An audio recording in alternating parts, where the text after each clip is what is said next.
आप सभी को नमस्कार। आज मैं आप सभी के समक्ष एक धार्मिक कथा लेकर आई हूँ कि एक शिव भक्त दंपति की माता पार्वती ने परीक्षा ली। तो श्रवण करते हैं। किसी गांव में एक पति पत्नी रहते थे। पति का नाम श्याम और पत्नी का नाम राधा था। राधा बहुत ही धार्मिक प्रवृत्ति की थी। वह अपनी झोपड़ी में रोजाना भगवान शिव की पूजा पाठ करती थी। एक दिन राधा ओम नमः शिवाय का मंत्र का जाप कर रही थी।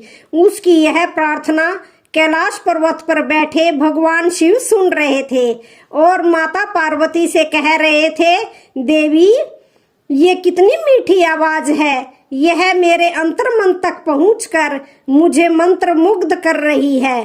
फिर माता पार्वती कहती है, आपने सही कहा है स्वामी, राधा के इस जाप से तो मैं भी मंत्र मुग्ध हो गई हूँ। भगवान शिव ने कहा, तुम्हें ज्ञात है देवी, उस झोपड़ी में राधा और श्याम रहते हैं जो कलयुग के कठिन समय में भी वे धर्म का अनुसरण करके आदर्श स्थापित करेंगे, जो उन्हें देखकर कलयुग के अन्य पुरुष भी प्रभावित होंगे।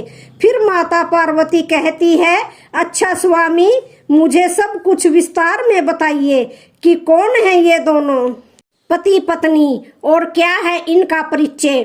तब भगवान शिव कहते हैं, देवी राधा इस समय झोपड़ी में अकेली रहती है और श्याम की प्रतीक्षा में उसे व्याकुलता हो रही है, जबकि श्याम एक जमींदार के घर छोटा मोटा काम करता है।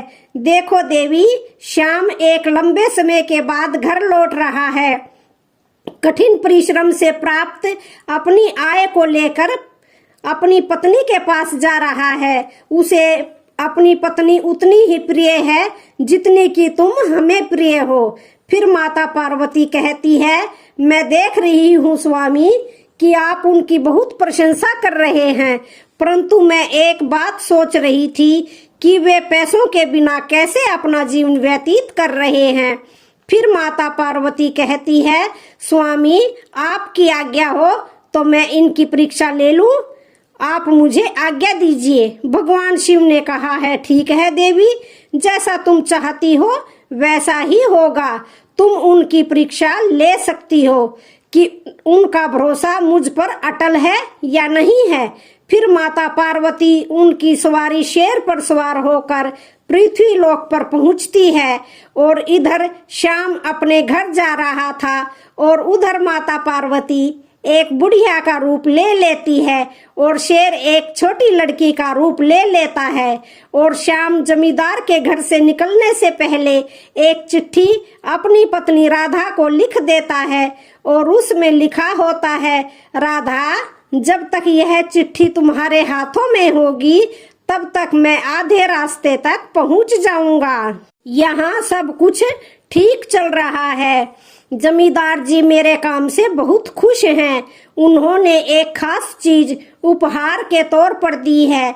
मैं तुम्हें घर आकर इसके बारे में बताऊंगा। मुझे सिर्फ उपहार ही नहीं मिला है बल्कि एक बड़ा पद भी मिला है। अब तुम जल्दी ही देखना, अब ये हमारी गरीबी जल्दी ही दूर हो जाएगी। तुम्हारी बहुत याद आ रही है और खास करके तुम्हारे हाथ के बने आलू के पराठे की। मैं जल्दी ही घर लौट रहा हूँ, तुम अपना ख्याल रखना। तुम्हारा श्याम। चिट्ठी पढ़ते पढ़ते राधा की आंखों से आंसू आ जाते हैं और कहती है, आखिर बहुत दिनों के बाद में वे घर लौट रहे हैं। आज उनके लिए उनकी पसंद का खाना बनाती हूँ। और घर के अंदर जाकर एक बड़े से डिब्बे का ढक्कन खोलती है तो वह डब्बा एकदम से खाली होता है। तो वह कहती है, ऊपर वाले इसमें तो कुछ भी नहीं है। अच्छा कोई बात नहीं, उनके आने के बाद ही कुछ करती हूँ। उधर श्याम बैलगाड़ी में बैठकर आ रहा था और सोच रहा था, पता नहीं राधा को मेरी चिट्ठी मिली है या नहीं। बहुत दिनों बाद घर लौट रहा हूँ, बहुत अच्छा लग रहा है। जमींदार जी ने मुझे सोने का सिक्का दिया है, उसे देखकर राधा क्या कहेगी, क्या पता आज से हमारी गरीबी खत्म हो जाएगी। फिर श्याम बैलगाड़ी वाले को कहता है, अरे ताऊ जल्दी कीजिए, मुझे घर जल्दी से जल्दी पहुंचना है। फिर बैलगाड़ी वाले ने कहा, हाँ बेटा चल ही तो रहा हूँ। जैसे ही श्याम की बैलगाड़ी गांव के नजदीक पहुंचने वाली होती है तो रास्ते में माता पार्वती और उनकी सवारी शेर जो भेष बदले हुए थे उनको मिल जाते हैं। फिर माता पार्वती श्याम और उस बैलगाड़ी वाले को आता देखकर उस लड़की को मारने लगती है और कहती है, मर क्यों नहीं जाती कलमुही कहीं की। यह सुनकर श्याम बैलगाड़ी को रुकवाता है और उनके पास जाता है और कहता है, अरे क्या हुआ माँ जी, आप इस बच्ची को क्यों डांट रही हैं। तो वह बुढ़िया कहती है, देखो बेटा इसके पिताजी सवेरे से काम के लिए बाहर गए हुए हैं, पैसे लेकर घर आएंगे तभी तो खाना मिलेगा। तब यह इस बात को समझती ही नहीं है, मर क्यों नहीं जाती कलमुही कहीं की। फिर श्याम कहता है, अरे नहीं नहीं आप इसे डांटिए मत। फिर बुढ़िया कहती है, यह समझती ही नहीं है, ऊपर से घर का मालिक कहता है किराया दो नहीं तो यहाँ से चले जाओ। मैं क्या करूं बेटा बताओ, इस लड़की को लेकर तो मुझे भीख मांगना पड़ेगा। फिर श्याम मन में सोचता है, यह तो बहुत ही तकलीफ में है, मेरे पास तो जमींदार जी का दिया हुआ सोने का सिक्का है और कुछ नहीं है। अब मैं क्या करूं, वो सोने का सिक्का मैं इन्हें ही दे देता हूँ। फिर श्याम कहता है, माँ जी आपका नाम क्या है। फिर वह बुढ़िया कहती है, मेरा नाम गौरी है। श्याम फिर से पूछता है, आपके पति कौन हैं और वे कहाँ पर काम करते हैं। फिर वह बुढ़िया कहती है, मेरे पति का नाम भोला है और वे काम करने के लिए बहुत दूर गए हुए हैं। फिर श्याम कहता है, अरे आप भोला भैया की पत्नी है, मैं आपको ढूंढ रहा था। यह लीजिए, यह भोला भैया ने आपके लिए ही भेजा है और वो मेरे साथ ही काम करते हैं। मैं आपको यह सोने का सिक्का देने आ रहा था, अच्छा हुआ जो आप यहीं पर मिल गई। इतना कहकर श्याम ने वह सोने का सिक्का उस बुढ़िया के हाथ में थमा दिया। फिर वह बुढ़िया कहती है, तुमने तो मुझे बचा लिया और वे ठीक ठाक तो है ना, वहां पर सही सलामत तो है ना। फिर श्याम कहता है, हाँ भाभी जी वो बहुत अच्छे हैं, तो अब मैं चलूं। फिर बुढ़िया कहती है, मेरा आशीर्वाद तुम्हारे साथ है। फिर वह बुढ़िया और वो लड़की वहां से चली जाती है। उनके जाने के बाद श्याम सोचता है कि मैंने तो मेरा सारा धन इन्हें दे दिया, अब मैं राधा को क्या कहूँगा। इस धन से मेरे घर की हालत थोड़ी सुधर जाती। यह आपकी कैसी लीला है भगवान। फिर माता पार्वती कैलाश पर्वत पर पहुंच जाती है तो भगवान शिव कहते हैं, देवी तुम्हारे बिना मुझे यह कैलाश पर्वत सूना सूना लगता है। फिर माता पार्वती जी अपने आसन पर विराजमान हो जाती है। फिर भगवान शिव माता पार्वती से पूछते हैं, कहिए देवी जो कुछ मैंने कहा था क्या वह सत्य साबित हुआ कि नहीं, मैं तुम्हारी प्रतिक्रिया जानना चाहता हूँ। फिर माता पार्वती कहती है, स्वामी आपने सही कहा था, श्याम निर्भीक भी है और बहुत दयालु भी है। देखिए उसे जो पुरस्कार मिला था उससे वह भी मुझे दे दिया, सारे पैसे दान कर दिए, यही तो मेरी प्राप्ति है। उसने एक बार के लिए भी संकोच नहीं किया। वे लोग कितने गरीब हैं, इस सोने के सिक्के से उनकी गरीबी दूर हो सकती थी, फिर भी नहीं सोचा। भगवान शिव कहते हैं, तुम सत्य कहती हो देवी, अभी भी उस दंपत्ति के मन में दुख और व्यथा अवश्य है। माता पार्वती पूछती है, स्वामी आप ऐसा क्यों कह रहे हैं, अभी भी उनके मन में दुख है तो वो परीक्षा में उत्तीर्ण हुआ है, फिर ऐसा क्यों है। भगवान शिव कहते हैं, जानती हो देवी उन दोनों का मन स्वर्ण का है, उनको जितना तपाएंगे उनकी मनुष्यता उतनी ही निखर कर सामने आएगी और पवित्र हो जाएंगे ये दोनों दंपत्ति। किंतु इस बार उनकी परीक्षा मैं स्वयं लूंगा। यदि वे मेरे द्वारा ली हुई परीक्षा में उत्तीर्ण हो जाते हैं तो इस असत्य के संसार में सदा सदा के लिए सत्यता की स्थापना हो जाएगी। इधर शाम को घर पहुंचने में थोड़ी देर हो जाती है तो उसकी पत्नी अपने घर में बने मंदिर में हाथ जोड़कर प्रार्थना करती है, हे भोलेनाथ, बस वे अच्छी तरह से घर लौट आए, मैं इतना ही चाहती हूँ। उनका ख्याल रखना। तभी घर के बाहर से आवाज आती है, राधा राधा दरवाजा खोलो, मैं आ गया हूँ। फिर राधा कहती है, ऊपर वाले, सचमुच आप हमारे सहायक हैं। बस मैं आपसे प्रार्थना कर ही रही थी और आपने उन्हें सही सलामत पर घर भेज दिया। फिर वह दरवाजा खोलती है और कहती है, आ गए आप, अंदर आइए। फिर श्याम घर के अंदर आता है और कहता है, क्या हुआ, तुम तो बहुत दुबली हो गई हो। फिर राधा कहती है, आपने चिट्ठी में लिखा था ना कि आपकी तरक्की हुई है और जमींदार जी ने आपको उपहार भी दिया है।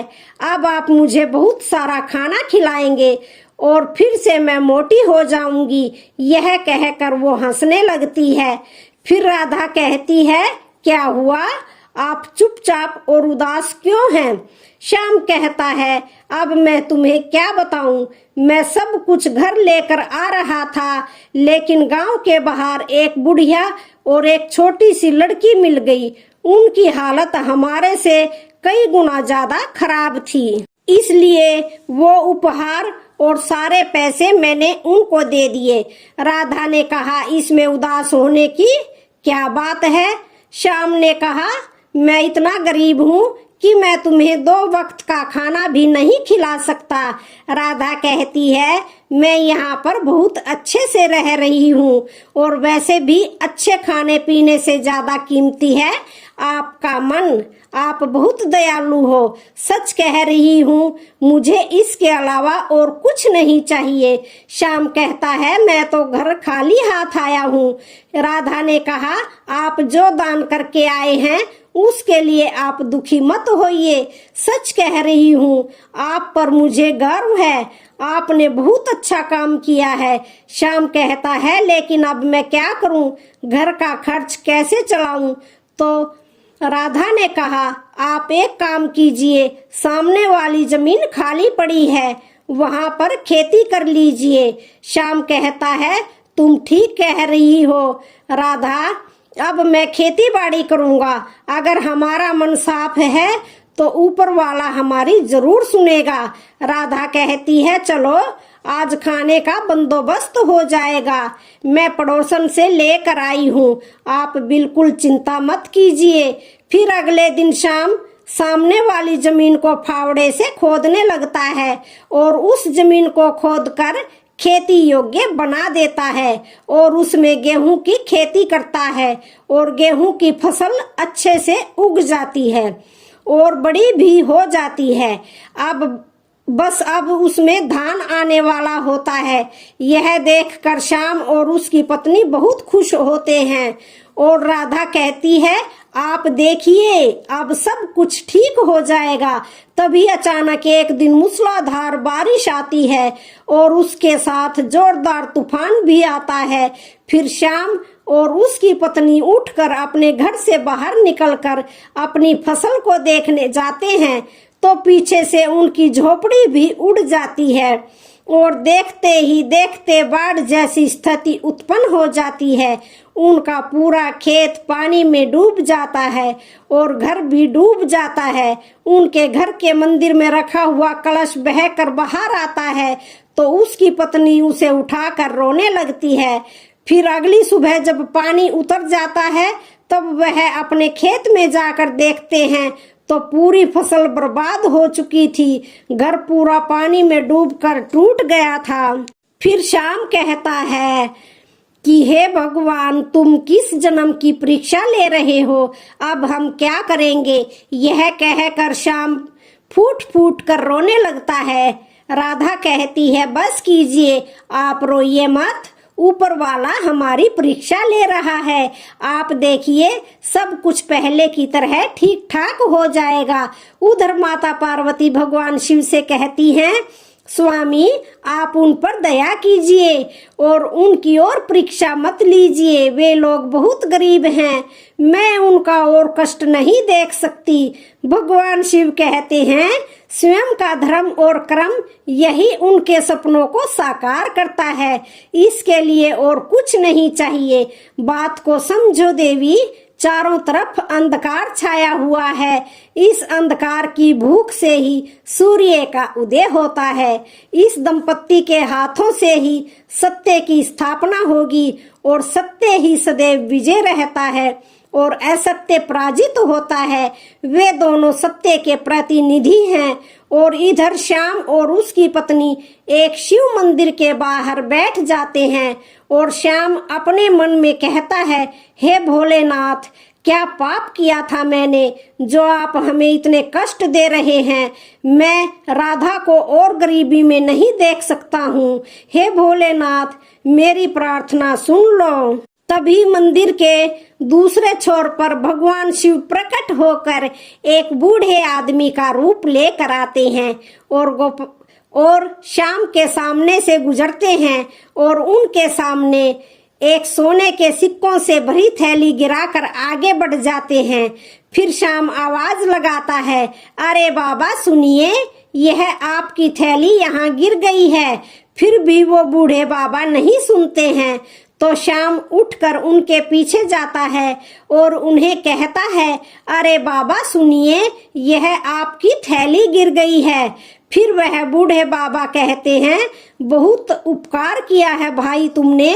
मेरे जीवन भर की कमाई इस थैले में रखी हुई थी, इसे लौटाकर तुमने मुझ पर बहुत बड़ा एहसान किया है, वरना ऐसे में कौन लौटाता है। श्याम कहता है, नहीं नहीं, दूसरे का सामान लौटाना तो मनुष्य का कर्तव्य होता है। फिर बूढ़े बाबा कहते हैं, तुम बहुत ही सच्चे इंसान हो, वरना इस दुनिया में बस झूठे लोग ही व्यापत हैं। उन सब के बीच तुम बहुत बड़ा उदाहरण बनोगे बेटा। तुम्हें देखकर लगता है कि तुम बहुत गरीबी में जी रहे हो, फिर भी तुम्हारे मन में लोभ लालच नहीं आया। यह बहुत बड़ी बात है। देखना, इस सत्य का फल तुम्हें अवश्य मिलेगा। यह मेरा आशीर्वाद है। अब मैं चलता हूँ। फिर श्याम और उसकी पत्नी अपनी टूटी हुई झोपड़ी में वापस चले जाते हैं। रात के समय राधा श्याम को एक गिलास पानी देती है और कहती है, ये लीजिए, आज भी पानी पीकर ही सोना पड़ेगा, ऐसे तो बुखार आ जाएगा। ऊपर से घर की छत भी नहीं है। फिर श्याम रोते हुए कहता है, हे भोलेनाथ, मुझे माफ कर दो, मैं और नहीं सह सकता ये गरीबी। अब मेरे अंदर सहन शक्ति नहीं रही प्रभु। तभी उनके घर के बाहर जोरदार प्रकाश प्रकट होता है। श्याम और उसकी पत्नी घर के बाहर जाते हैं तो वे देखते हैं वही बुढ़िया और बच्ची और वही बूढ़े बाबा तीनों एक साथ दिखाई देते हैं और थोड़ी ही देर में वे तीनों भगवान शिव, माता पार्वती और शेर के रूप में परिवर्तित हो जाते हैं। श्याम कहता है, राधा, कहीं मैं सपना तो नहीं देख रहा हूँ। भगवान शिव और माता पार्वती साक्षात हमारे सामने खड़े हैं। फिर राधा कहती है, यह सपना नहीं है, हकीकत है। देखिए, भगवान शिव हमारे बुलाने पर आ गए हैं। फिर दोनों पति पत्नी कहते हैं, भगवान शिव और माता पार्वती की जय हो। इतना कहकर वे दोनों उनके चरणों में गिर जाते हैं। माता पार्वती कहती है, तुम्हारा इतना साफ मन देखकर हम बहुत प्रसन्न हो गए हैं। ये जो हमने तुम्हारे पैसे लिए थे, तुम्हारी परीक्षा थी। तुम्हारा मन इतना साफ है कि सृष्टि के सारे लोग तुम्हें हमेशा याद रखेंगे। भगवान शिव कहते हैं, मैं तुम्हें वरदान देता हूँ कि आज के बाद तुम्हें कभी दरिद्रता का सामना नहीं करना पड़ेगा। तुम सदैव सुखी रहोगे और आज के बाद से तुम जीवन में हमेशा उन्नति करते रहोगे। फिर श्याम कहता है, आपकी कृपा दृष्टि हमेशा हम पर बनी रहे। जिंदगी में जितनी भी मुश्किलें आए, हम सदैव केवल सही राह पर ही चलें। ऐसा आशीर्वाद हमें दीजिए प्रभु। भगवान शिव और माता पार्वती ने कहा, तथास्तु। और यह कहकर वे अंतर्ध्यान हो गए। अब श्याम और उसकी पत्नी दोनों वापस घर में जाते हैं तो देखते हैं वे दोनों थैलियां उनके घर में पड़ी हुई थी। एक थैली तो वो थी जो श्याम को जमींदार ने दी थी और दूसरी थैली वो थी जो उस बूढ़े बाबा की सोने के सिक्कों से भरी हुई थी। अब उस धन से वे दोनों पति पत्नी हंसी खुशी रहने लगे। उसे धन से उनकी सारी गरीबी दूर हो गई। तो आज की वीडियो का यहीं पर समापन होता है। वीडियो